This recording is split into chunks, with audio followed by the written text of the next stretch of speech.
Please help me welcome our first speaker tonight from the Safe Harbor Group, Josh R.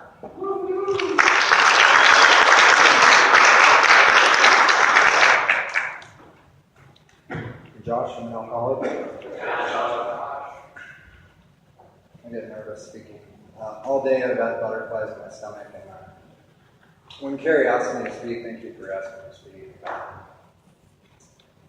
I saw that you're supposed to wear a suit, so I thought, well, I'll just wear these khakis and button up, and that'll look nice. And then all day I was obsessing. I was like, hey, I should go get a suit. So I go after work and I get slacks, and I didn't try them on. And so I got home and I just held them up to me, and they were about 2 inches too short, so God's will, not mine. My sobriety date is June 17th, 2011. I'm a group of Safe Harbor. Sponsor guys, I have a sponsor. I'm accountable to that sponsor. I work steps. I do service. I'm the secretary of the Wednesday, and I also try to carry the message of AA recovery into a couple of the prisons here in Oregon. I'll kind of go quick through what it was like. Started at 9. It was my first drink. It was schnapps, and I got away with it, and I liked getting away with it. And by age 12, I was drinking on a fairly regular basis. I would drink once or twice a month, and by about 15, it turned into something else. I was drinking on a pretty regular basis. I had surrounded myself with the type of people who accept somebody who's alcoholic, and that's kind of where it started. I don't know. I have a whole bunch of stories. I can't remember because I was really drunk. So, I don't know. I don't want to talk about that much. We all know how to get drunk.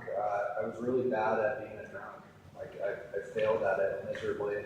And at age 30, I washed up in a treatment center, and I was taking my first AA meeting the next day. And the end of alcoholism for me, active alcoholism, was absolutely miserable. It was a very dark place, a desperate place. And I had, it's kind of like I had run it ashore years ago, and I just kept going through the motions. And by the time I washed up at that treatment center, I was blessed with the gift of desperation, and so I was willing to listen. And something I've always liked about Alcoholics Anonymous is that I can't hear about not drinking from my mom or a judge or a PO or a cop or any loved one, friend. But who I can hear it from is I can hear it from another alcoholic who's pulled themselves out of the gutter. And I think that this fellowship is really pure. The fact that it's not set up as a thriving business. It's set up, the money that changes hands covers expenses. And it's one alcoholic helping another. And we're paid in sobriety time and relationships. And, I didn't know that to start with. I thought it was kooky. How do the steps apply? Step 1 is the only step that says anything about alcohol, but 2 through 12 they don't apply. Is what I thought. I showed up with all the answers, although I was willing. Luckily I hit that point of desperation. I'll tell one story. So I was at what used to be Players on the west side. Was putting money in the jukebox. And this guy who was an absolute menace around Bend, and had been 86 for many bars for fights. Was pretty much a maniac, and he'd sit there and he was a painter by day and an alcoholic by night. And he'd sit on the bar stool, just pissed at the world. And I was putting money in the jukebox, and this dude said something, I don't know, and I said something back, and we started swinging. And that was one of many experiences. At the first AA meeting I went to it was the second AA meeting I went to was it was Wednesday night, WFS. I see this dude sitting there, and I thought, simply to be a smart aleck, I'm going to ask this guy to sponsor me. And that was Cody M. Anybody knows who that is? that was my first sponsor. And, you know, like, I like to say, like, I asked him to do a job, and he took that job very seriously. You know, he took it more seriously to start with than I did. And, you know, he gave me direction, and he didn't, there was nothing beyond that. There was no frills. It was simply, I asked him to do a job. He lined me out on what I needed to do, and then he held up his end of the deal. And, you know, I really saw that willingness when I met with him to go over, you know, some step work. And I met him at his apartment, this little dumpy apartment on the west side. And I'm on, I didn't even like this dude at this point, you know, like he was pretty abrasive. And I find myself on my knees in his living room with him, and we're holding hands and praying. And I thought, wow, I have reached the point of willingness. You know, luckily, Joel, our other speaker, that was Cody's sponsor, and so I was part of that sponsorship line. And it really was God doing for me what I was unable and unwilling to do for myself at that point. You know, He put these people in my life, and they showed me the path that they had taken. You know, I remember Joel said one time, "I'm not your Sherpa. I'm not going to carry your stuff up the hill, but if you want, I'll show you the path."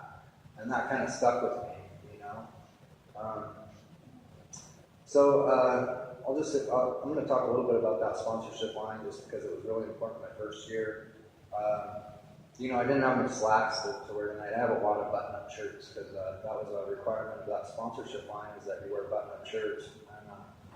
And you sit in the front row and you don't swear, and you take recovery seriously. And so, yeah, that was kind of, I remember thinking, like, dude, what does this have to do with anything? And I can look back at it now and realize that, you know, I had gone so long without my actions being esteemable. I had no self-esteem, you know?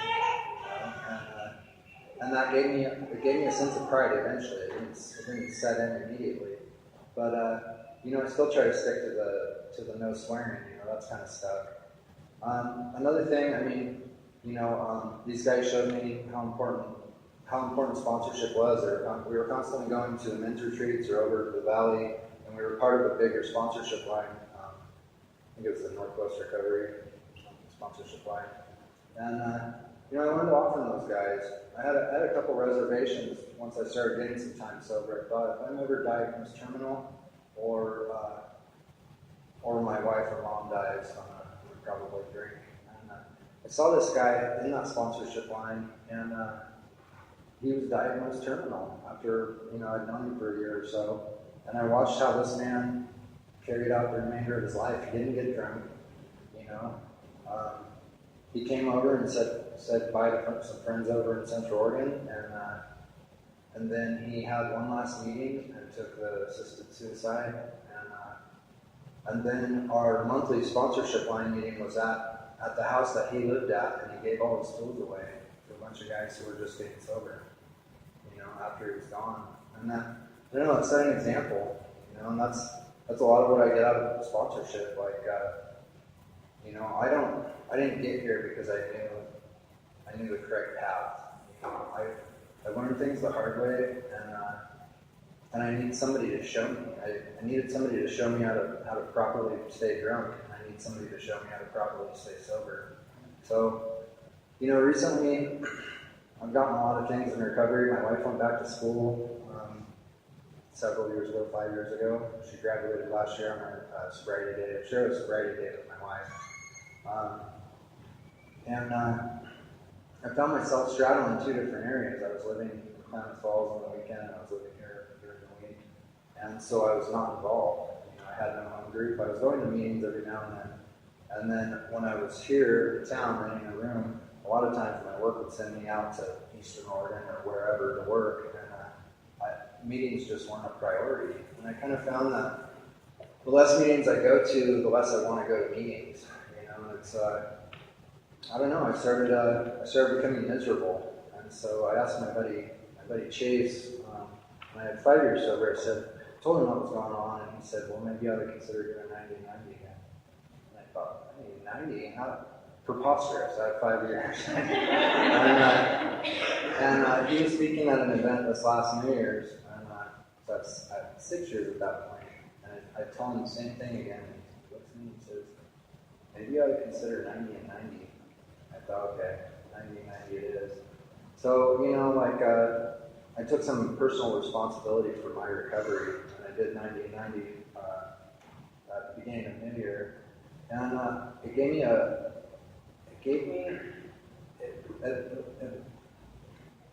new breath of life in my recovery, really. I got another home group. I got involved in service again, and I enjoy going to meetings again. So, yeah, that's kind of, I don't know, a little bit of where I'm at. 10 minutes isn't very long to tell your story, but I guess I'm not really telling the story. Speaking on experience, so that's it. Thanks.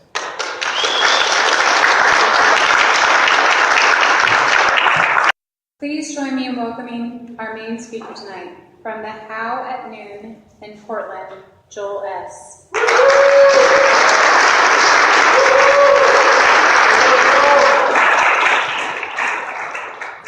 Joel Alcoholic. That's hard to say. I had to practice to not give my last name. Sobriety date is July 23rd of 2000.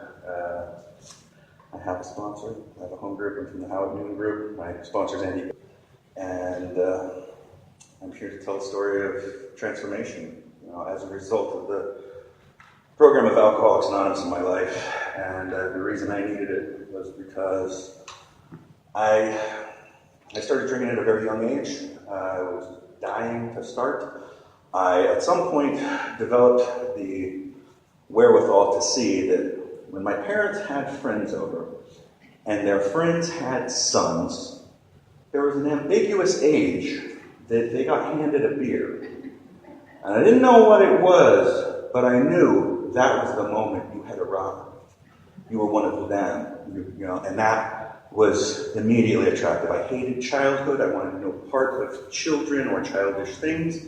I remember being 6, 7 years old, and I hated the fact that I couldn't get a job, and I couldn't get money, and I couldn't do the things I wanted to do. The lack of autonomy absolutely drove me insane. And for some reason, I had attached that, the grown-up starts when they hand you that beer. And, I wanted to be that guy.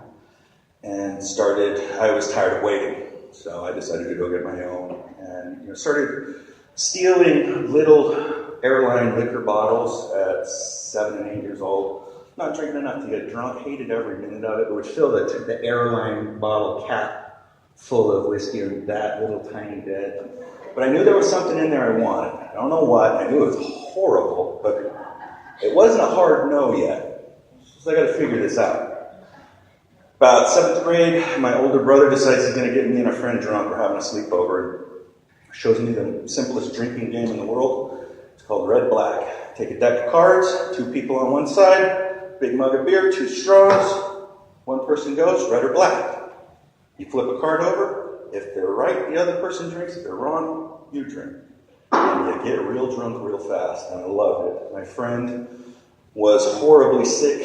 I was laughing at him the whole time. Had a wonderful night. Woke up sicker than probably ever. Top 3 hangovers of all time. 3 days kind of sick, just god awful. But I wanted to do it again. I knew something was in there that I wanted to do again. And, like anything else, I had been, the book talks about we love to be called precocious. I had to look that up when I got my big book. And it was advanced beyond my years. I'm like, that fits me like a glove. I wanted nothing more than to have adults recognize what I'm doing as something adults do. It happened with athletics. It happened with anything. I wanted to be advanced beyond my years, and drinking was no different. I would drink alone just to be sure I didn't do anything embarrassing at parties.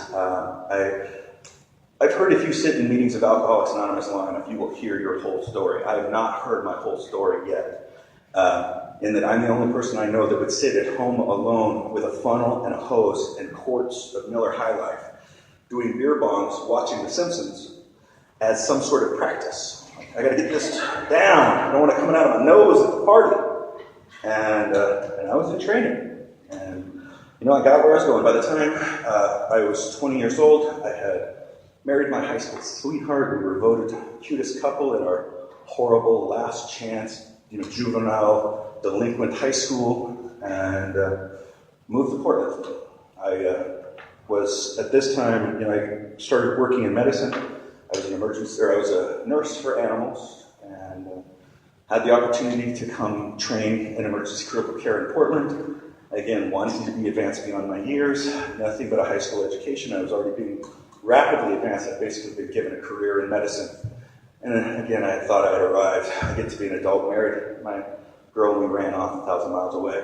Well, what I found was playing house is a lot easier than, being an adult. And when I was sitting at home with my little weed business and a job and no bills in Dad's house, it was a lot easier to be a grown-up than all of a sudden, now I got to pay the rent. And I'm 1,000 miles from home, and I'm scared to death. I'm supposed to be a man, and I know I'm a boy.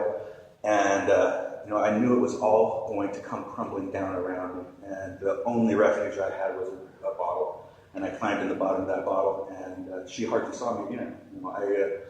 I came home every day. I went to work and came back, but I wouldn't talk to her. I just drank, because I couldn't talk about how scared I was. I couldn't talk about the fact that I thought I was going to fail. And the worse than death would be for me to have to go back to Las Vegas and have all those people that I thought of me as this advanced beyond my years man, and prove to them that I'm just a kid and I don't know what I'm doing. I wasn't going to go there. After not very long of watching me ignore her and abandon her, she was gone. House was gone. Everything was hanging on by a thread. And 20 years ago, my life had just exploded. I had brought it to ashes. The only thing left was my job, and it was hanging on by a thread. I was living in Salem and commuting to Portland back and forth just because one of the two people who was still willing to put up with me lived there. And I was just a parasite. I became that parasitic friend that you can't talk to, it won't leave, it doesn't pay bills, it just drinks day in and day out. And got news from home that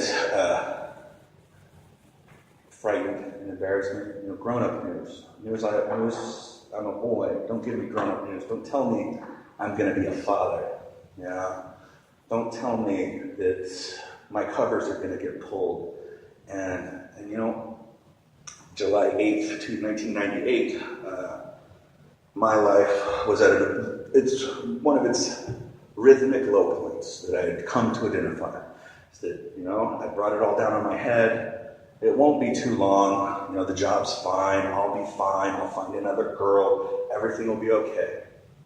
I'm going to tear it all down again.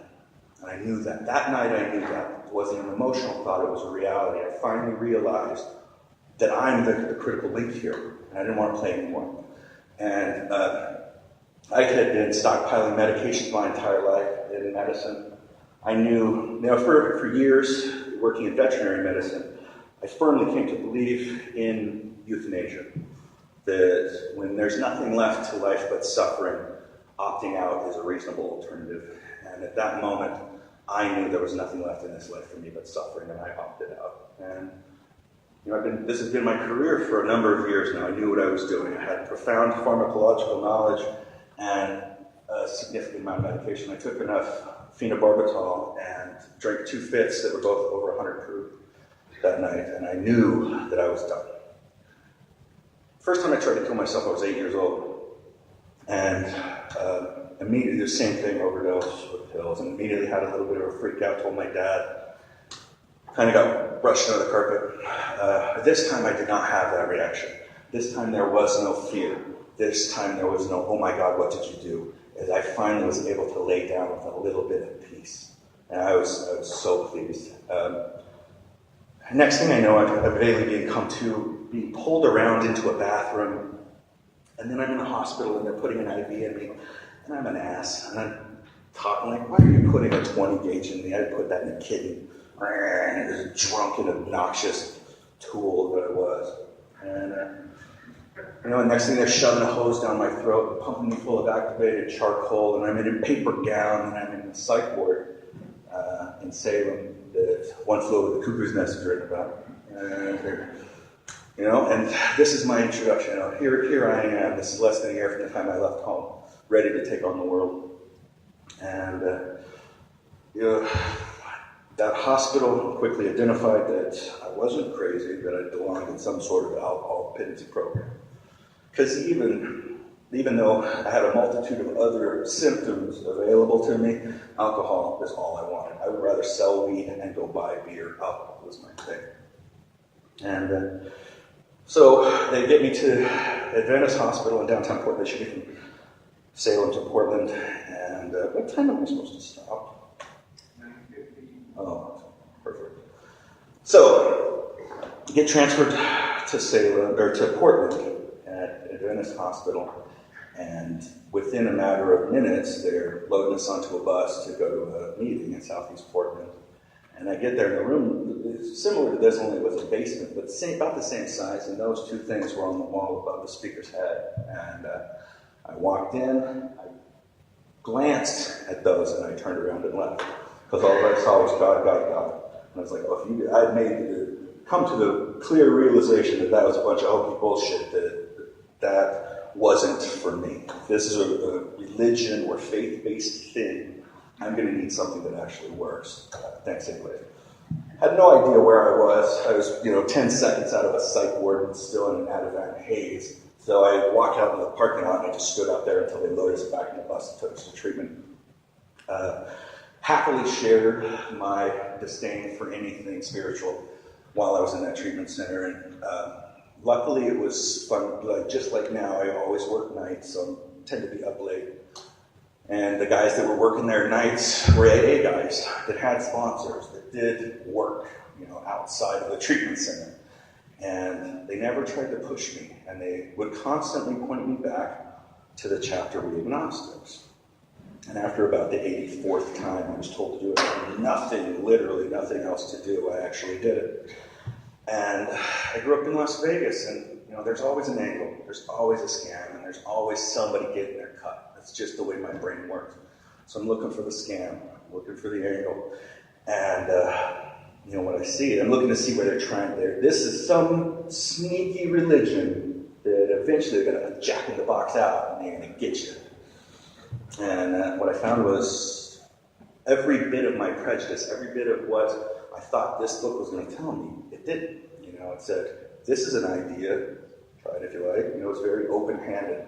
And it was written in a way that was absolutely perfect for an obstinate, argumentative alcoholic who thinks he knows the game better than everybody else, even when he hasn't even seen the box.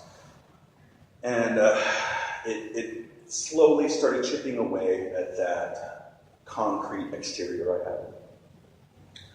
Wasn't buying into it. But anyways, go through, it was only 14 days of treatment, and the insurance said I was ready to leave. And I left. I ended up in Oxford House, and I moved into there. And I remember it was, as I was leaving the hospital to go to the Oxford House, they handed me my paperwork. And in my grandiose alcoholic thinking, I knew that obviously when they made the movie of my life, there was, these dates were very important, and I knew the date I died, July 8th, was going to be, it's going to go on the monument or something. At least be in the movie. They handed me my paperwork, and it came from the Salem ER, and it was dated July 10th. I didn't understand that. And it kind of freaked me out. Because I had taken enough phenobarbital and alcohol to kill a 400-pound man in 5 hours. I knew that. And I knew my roommate wasn't going to be home for 12. Come to find out, my roommate was home in 12 hours, and I never came out of my room. And the next day, I never came out of my room. And the third day, I never came out of my room. Third day, I was supposed to be at work. And she showed up when we worked together. She showed up to the hospital and said, "Don't expect him to come in tonight." And the other of the two people who would have anything to do with me said, "Why not?" She said, "His car's been in the driveway for 3 days, but I haven't seen him." And so she left. She left the hospital. She drove from Portland to Salem to find out what the hell was going on. And that's when I was found. And that's when I was being drugged into that. It had been over 2 days. I'd been in a coma. And I understand very well how this medication kills you. It slows your breathing down to a point where you no longer can maintain brain function. So if you're lucky enough to live, you generally have very severe brain damage and you end up in a convalescent center for the rest of your life. And I was walking out of this hospital and I didn't know why. So again, I start thinking, you know what, did I throw up?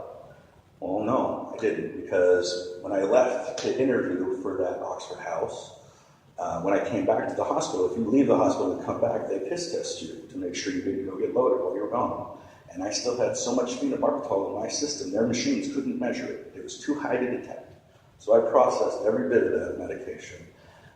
And that's where the real chink in my armor existed, because I don't know what happened that night. But the only reasonable explanation is that a power greater than me said no, not tonight. And I didn't know why. But at that moment, I realized, apparently I can't die, so I better figure out a way to live. And started going to Alcoholics Anonymous because the treatment center I went to forced you to. I didn't hear anything. I didn't participate. I stayed on the edges. I rarely went to the same meeting twice. You know, Portland's 770 meetings a week in the 90s. And, you know, I just wasn't getting anything out of it. And developed the idea that that stuff was for you guys that didn't go to treatment and you guys who aren't precocious like me. And, you know, this is for the people who aren't convinced. I was convinced at the hospital. You know, but once I realized that the disease they were talking about fit me like a glove, once I went through the book and read the doctor's opinion, because I'm going to need some sort of doctor, you know, give me this hokey stuff, tell me what a doctor says. That I might listen to. And they're just, these guys in the 30s are describing this guy in the 90s. How can that be an angle? Again, still looking for these sneaky bastards. They're doing something here. And what I found was these people clearly have the same problem I have. These people are happy. I don't know how to bridge that gap. I know I have what I have, and I certainly am not happy. And, you know, because I didn't need all that stuff, I had a lot of life getting to. I had to get happy somehow. And 16 months later, I ended up drunk. I had no idea how I was blown away. You know, when I got to that part of the big book, it says, we sit there banging on the bar stool, wondering, however did we get here? And I truly thought, however did I get here?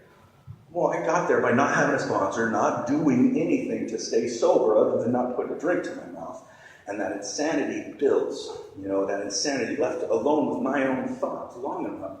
I can figure out a way that picking up a drink makes sense. I have an extraordinarily high IQ. I have a degree in nuclear physics, and I stopped buying textbooks when I was a sophomore. I can think things really well. And unfortunately, this is where clear failure of the second step in my personal case. You know, I really could understand unmanageability. People don't end up near dead. People don't go hang out in the psych ward in Salem where they lock the doors, and you don't get to choose when they open them up, when their life is manageable. Clearly, my life is unmanageable. Powerless, I thought, you know, I could give word service to that, but I didn't understand the power of alcohol. I thought I could just not drink. And clearly, I'd been stung hard enough to where now I can choose not to drink. Well, I can't fix my broken brain with my broken brain, and I sit in a room long enough, and that insanity will twist my reality to the point this makes perfect sense. And that's what happened.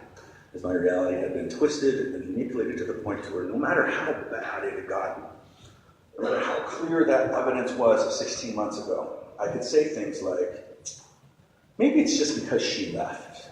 Maybe I was just having a really bad couple of weeks. Maybe I'm taking this whole I'm an alcoholic thing a little too seriously. And, you know, at that time, it freaked me out, but today I see it as an absolute gift. If I didn't have that reset moment, the idea that I truly am powerless, that I have to know that this brain that I come to rely on so heavily cannot be trusted in this one aspect, that had to be set in stone. So for me, it's the stool of powerless, unmanageable, insane. If I don't remember the insane, I will think I have the powerless and unmanageability set. And this is where Alcoholics Anonymous really started to take hold. After that 16 months, I tried to stay dry for a couple months. Ended up realizing this pressure is too great. I know I can't drink, but a little bit of weed would probably help. And, I was chasing, I believe the book talks about our magic magnifying mind. And that happens drunk or sober. And what I believe I did in that 16 months I had stopped drinking is I had started to fantasize and massage and reinvent what the feeling of drinking is to a place it never was. And then when I started drinking again, I was trying to go there, and I couldn't get there. And I was disappointed, and I didn't know why, and I would drink a little more, or I'd try a little different, trying to rearrange the circumstances to get it to fix me. It's not fixing me anymore. And, that's when it got fairly scary, because everything, I wasn't having consequences yet, still had the girl, still had the place to live, still had the job, they still liked me.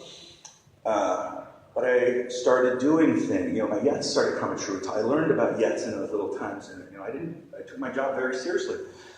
Didn't get loaded at work. I started getting loaded at lunch. Never had a DUI. Started getting pulled over with beer in my breath. Started getting asked directly as I walk through the door. She's asking me, "Are you drinking again?" Oh, allergies. It happens.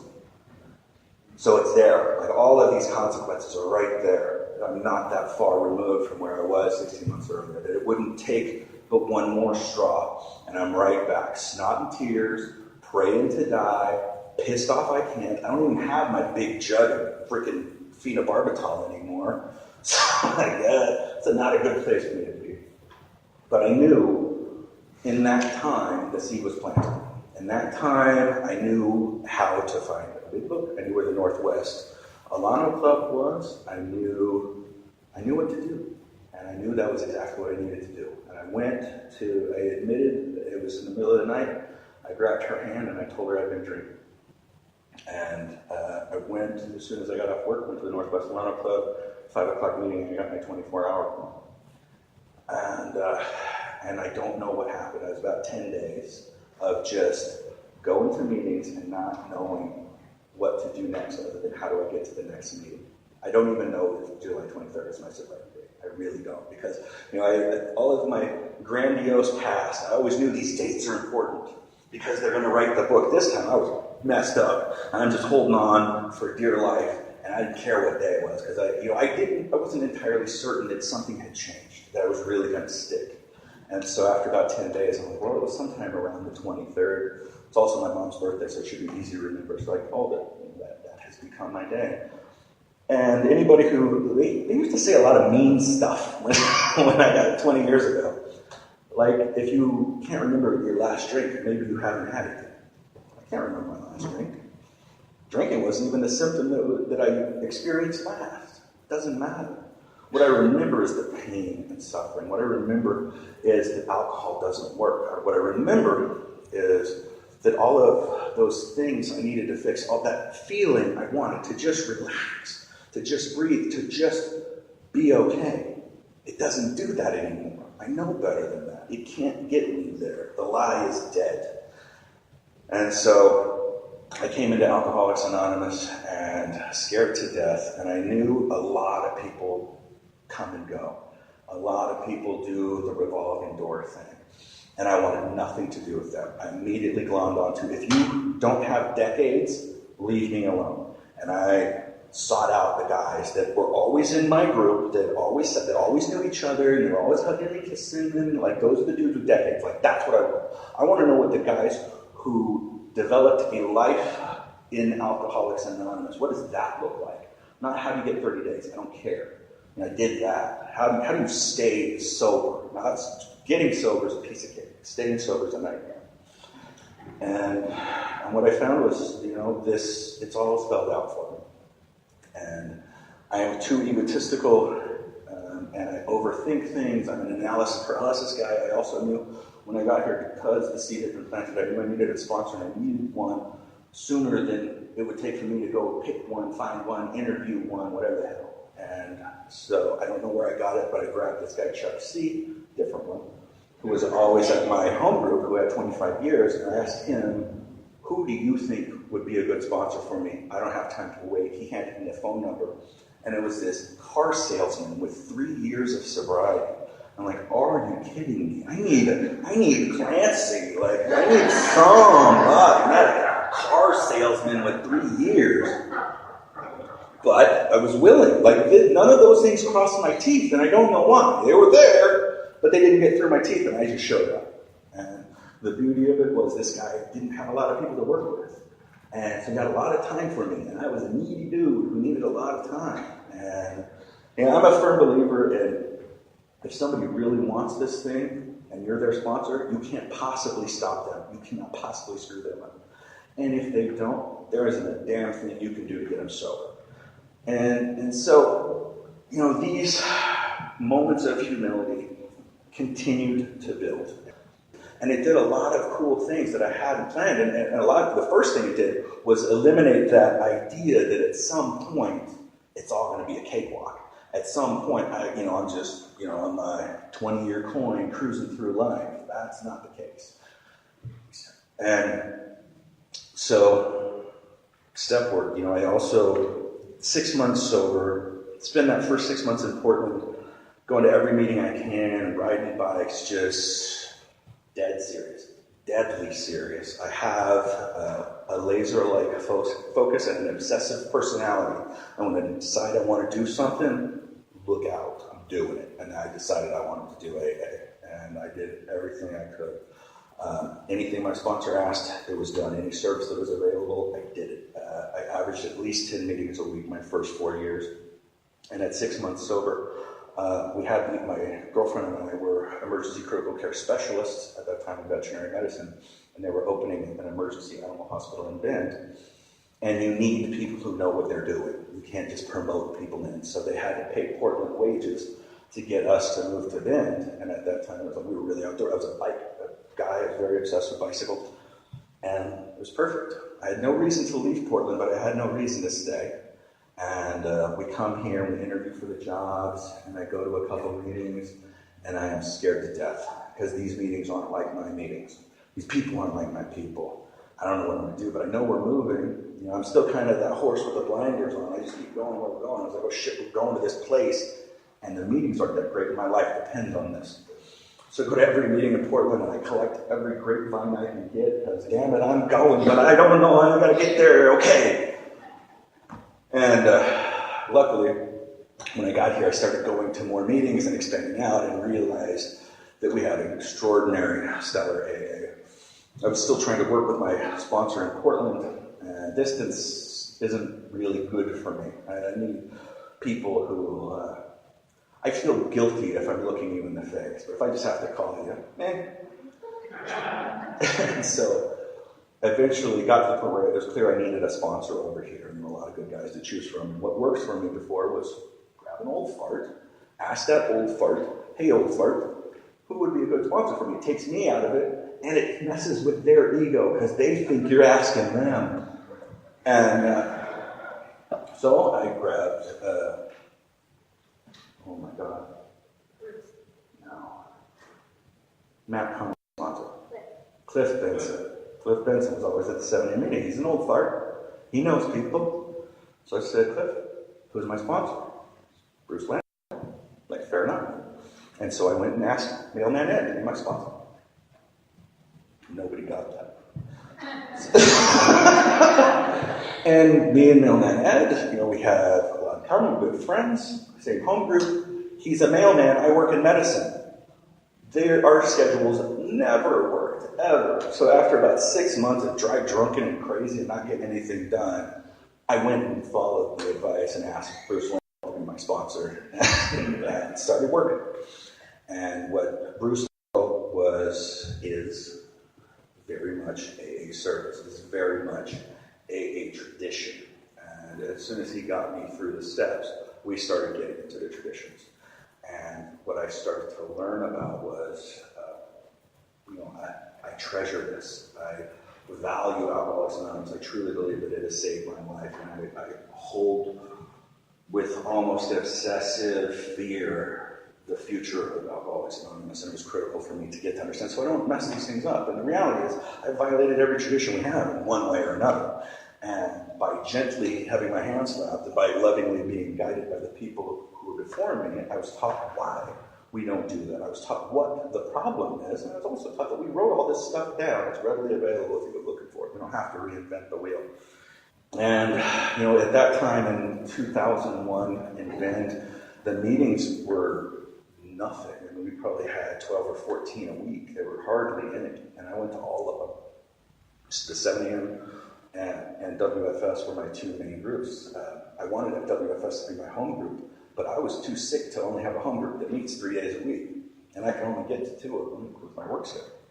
So, started going through the realities of Alcoholics Anonymous, chopping wood and hauling water in Alcoholics Anonymous, putting pen to paper in Alcoholics Anonymous.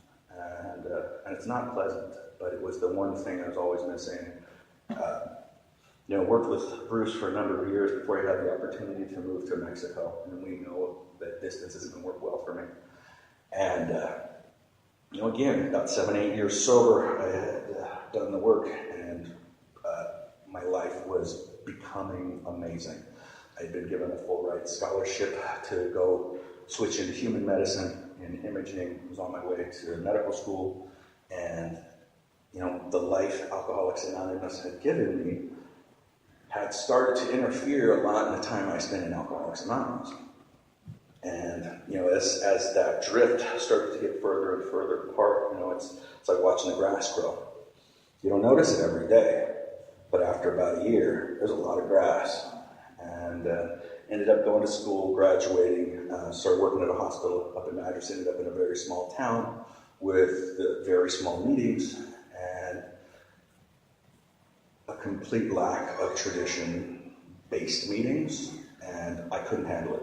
If I went to those meetings, I would need 3 meetings to recover from it. And so instead of getting in my car and coming here and doing what I needed to do, I just stopped going. I was still sponsoring people, I would still do work out of the book, I was trying to start meetings, and I started to get sicker and sicker and sicker, and I go to these men's retreats about every 6 months, and that's really where we get some in-depth application of traditions. And when you get a 50-minute version of somebody's story, you get a lot of detail. When you get the 8-hour version, you get all the detail. And some of these guys have taught me just truly amazing applications of Alcoholics Anonymous. And one of these guys, this kind of redneck Montana guy, tells this story. 8 years sober, he moves away from home, lives in Montana, moves to Portland. He's a very powerful spiritual giant, so amazing that he realizes he can now sponsor women. And, lo and behold, he realizes his higher power had moved to his pants, and thy will be done, and ended up in a lot of trouble. Sober, trouble nonetheless. This is 5 years sober. I'm hearing this guy tell the story. 8 years sober, I'm in this small town, and I walk into this men's retreat, and he's sitting front and center. Through his back, I see his bald, shiny head, and it immediately just dumps into me. That dude told my story 3 years before I lived it. That guy did what I did, as Mr. Precocious AA, Mr. Good Guy, all of a sudden is sleeping with people's wives, creative. Like my man Ed likes to talk about, I can get real creative with my honesty. I'm not lying. I'm not talking to her husband. I'm not cheating. I get real creative with my higher level of responsibility. And started talking about just immediately. I asked him, will you be my sponsor? I need help. And because at that time, a brief interlude, a few weeks before, I had my ankle rebuilt, and I was properly taking pain medication. I also had a 20-year-old girlfriend, and I did the treatment center thing of, here, honey, you hold on to these pills, so that way somebody's accountable, and it's not just me and look like this good guy. So she gives me the one pill, and I know exactly what it'll take to get her to give me another one. But this one, so I pocket one, and I know in about 7 or 8 hours she's going to come back when she gets off work, ready to give me another one. I'm going to take them both. About an hour before she gets off work, I take the normal dose I was supposed to have that 4 hours ago, and I wait for her to get home. I'm waiting, and I'm waiting, I'm waiting, and I'm waiting. She never shows up. I end up falling asleep. The next day I wake up. I'm like, oh, that was kind of weird. She ended up getting stuck at work in a way that it never had before. Realized I was asleep and never came. And this is where the big book talks about we are without defense. That night I was without defense. If, again, some intervening force didn't say, not tonight, I would have never gotten an 8-year coin. There was no power in that story when I told it to this new sponsor. But I knew that I was in a dangerous place. I didn't realize I'd essentially committed a relapse. It just didn't, it was a dud. I'd done everything I could. And he looked at me and goes, do you realize how close you were to changing your sobriety date? And I was like, whatever. Next thing he says to me, he goes, can you stop cussing in meetings? Which seemed like the goofiest question I had ever heard. But I'm like, yeah, it's odd. I thought it was like a riddle he was trying to get me tripped up on. And then he says, will you shave? It's like, yeah, okay. He goes, okay, then you don't have to, as long as you're willing to. I'm like, weird. And then I realized, I start getting rules. You wear collared shirts when you come to meetings. He never said front row, that was me, I had to do that. But collared shirts at meetings, you don't cuss at meetings. And I cuss like it was a speech impediment. The vast majority of Central Oregon knows me by my nickname. And there's a reason for it. It was well earned. And at this point, 8 years sober, I'm being asked not to cuss during meetings. And I cuss like it's a speech impediment. I didn't use the F word like, And it was hard, but I could do it. And I started to realize it's that simple idea of if what I have to say is so important that I'm going to take all your guys' time, why not make it as palatable as possible? I've never met a single person in a meeting who said, I just couldn't listen to that guy. He doesn't say the F word enough. But I know plenty of people who, the minute you drop an F-bomb, their ears slam shut. They don't want anything to hear with what you got to say. I mean, I don't agree with it, but I know it's true. I don't have to agree with it. I know there's certain religious terms where if somebody says them, my ears slam shut too. So also, again, thinking not less of myself, but thinking of myself less. Being a part of Alcoholics Anonymous, not manipulating Alcoholics Anonymous to fit me. How do I help fit in? How do I help keep pushing this wheel forward and help out? How do I make sure AA is healthy for the next guy? When I move out of town, who's going to be the voice of the traditions here? And it's handled, it's sorted, and it's beautiful, and I sure didn't think it was going to be her. But it doesn't matter. It's awesome. There's always somebody. Alcoholics Anonymous is doing just fine. Alcoholics Anonymous didn't come to me and ask me for my help. So the hole I will leave in Alcoholics Anonymous when I leave will be similar to the hole I leave in the bathtub when I pull my arm out of the water. It will right itself just fine. The only difference is how well am I? If I'm that arm drying on the sidelines, I'm the one who suffers, not Alcoholics Anonymous. So, 8 years sober, I have a rebirth in Alcoholics Anonymous. I had to connect, got a hold of Cody. Cody hated me because we had very finite rules of how Alcoholics Anonymous is done. It's spelled out in this book. You don't get to be creative, and you don't get the final say when you're done. He was not a fan of that. But that's the way I was taught, and that's the way we do it. And it worked, and I don't think that man will ever know what he did for me as far as planting my roots back in Alcoholics Anonymous where they belong. I get right and start commuting 100 miles to get to meetings because my life depends on it. Start commuting to Portland to meet with my sponsor on a regular basis because my life depends on it. And again, life gets good. Move back to Portland for career opportunities, go back to work. I'm also a national level competitive bodybuilder, and my coach was there. It was just a better fit for me to go. I no longer had the ability to pedal bicycles anymore. I don't drink beer, obviously. I don't fly fish, and I don't have any reason to live in Bend. Tends to minimize all of the premium prices if you don't need to do any of the premium activities here. And, there I am again. I'm in a new town. I didn't move to Beaverton where all my people are. I moved to Oregon City Gladstone. They're solid A. They're just not my people.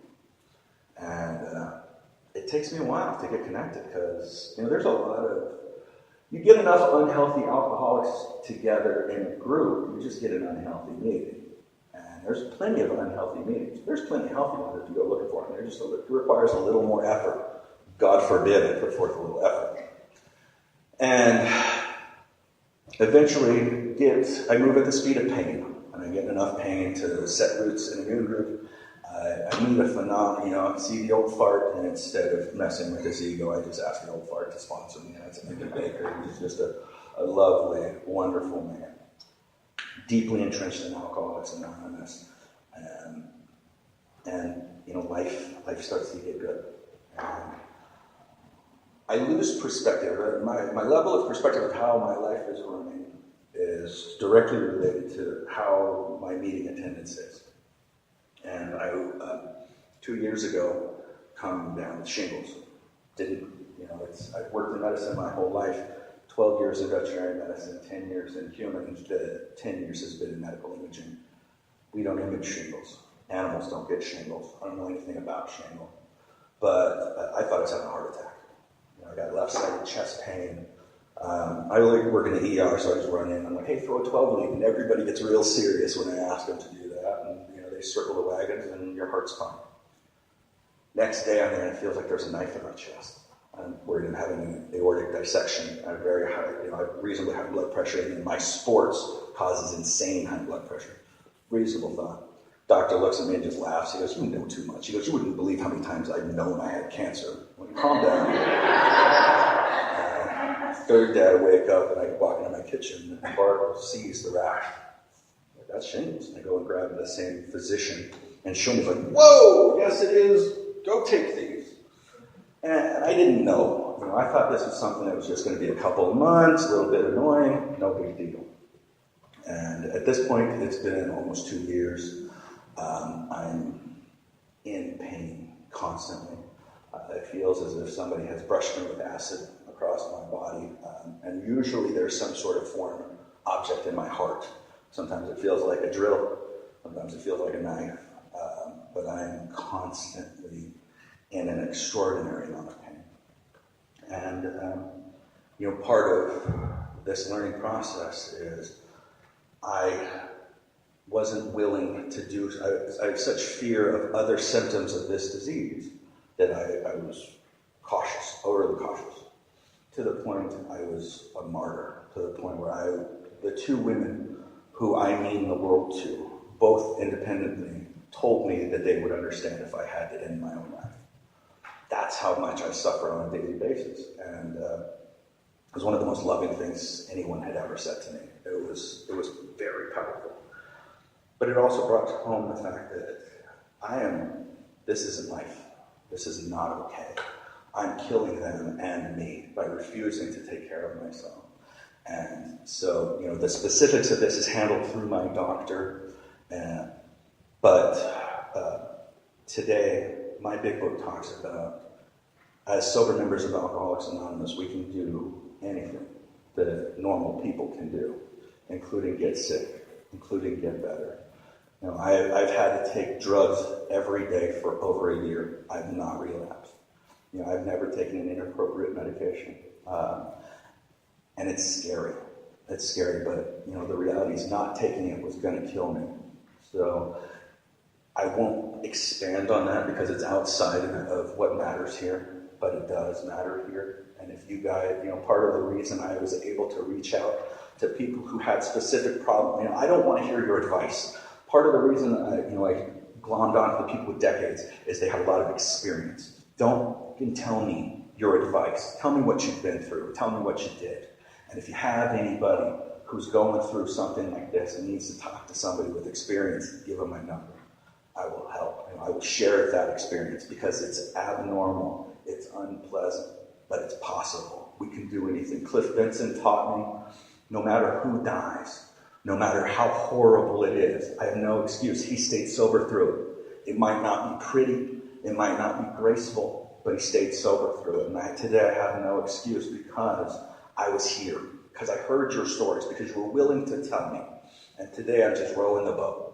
I'm willing to tell you, or let you look at the ugly parts of my life. I will not polish my turds, because that's not helping anybody. You know, I think I'm out of time. I'm over time. I hope you got something out of that. Thank you.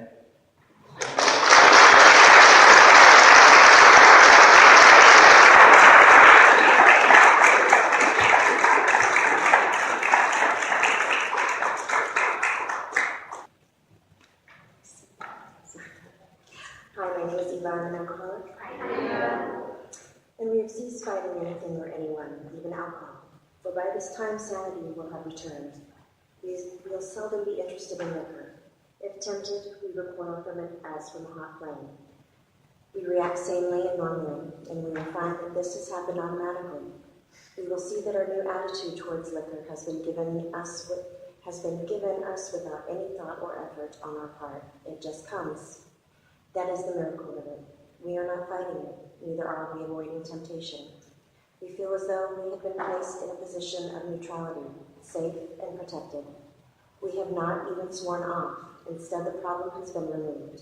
It does not exist for us. We are neither cocky nor are we afraid. That is our experience. That is how we react, so long as we keep in fit spiritual condition.